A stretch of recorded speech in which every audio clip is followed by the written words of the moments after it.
On April 26, 1986, a silent night in the Soviet Union suddenly turned into one of the worst disasters in human history. Inside reactor number 4, a safety test was about to begin, but something went terribly wrong.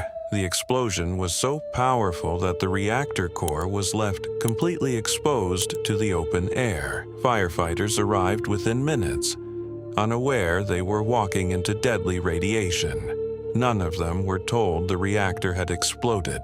They believed it was just a normal fire. Pieces of radioactive graphite were scattered across the ground, glowing in the darkness. Inside the control room, alarms were screaming, but no one understood how serious the situation was. Only a few kilometers away, the city of Pripyat was still asleep. The next morning, children went to school as if nothing had happened. Soviet officials knew the truth, but they decided not to tell the public. Helicopters were sent to drop sand and boron onto the burning reactor. Pilots flew directly over the core, receiving dangerous levels of radiation.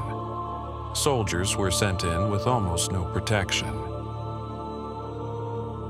Radiation meters were going off the scale, but many devices could not measure such high levels.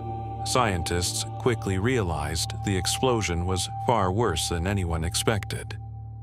Military trucks sealed the area, and the zone was closed to civilians. Streets of Pripyat slowly became empty as evacuation finally began.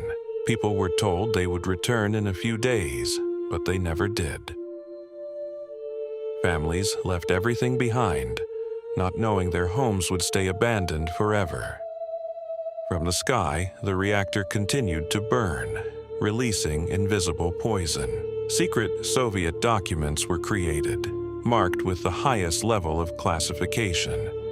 For years, these files were hidden from the world. Engineers tried to build robots to clean the radioactive debris, but the radiation was so strong that the robots stopped working. Instead, human workers were sent to the roof. They had only seconds to throw the radioactive pieces away. These men became known as the liquidators. Many of them were never told how dangerous the mission really was.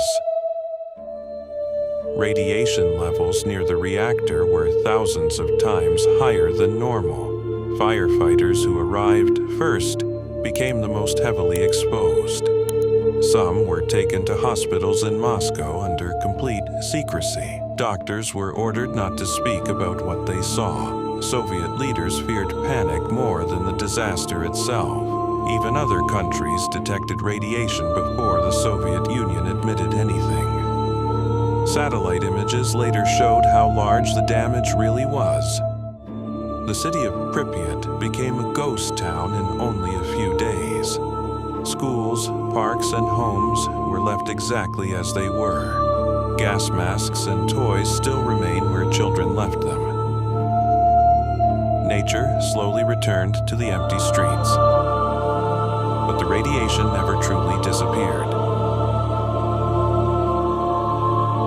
Years later, secret archives began to open. Documents revealed mistakes, delays, and hidden decisions. Some reports suggested the test should never have been allowed. Others showed warnings that were ignored. Many details are still classified even today. The exclusion zone remains one of the most dangerous places on Earth. Scientists continue to study the long-term effects of the disaster. What really happened that night is still not fully understood. Chernobyl was not only a nuclear accident, it was also a story of secrecy. And even after decades, some truths about Chernobyl may still be hidden.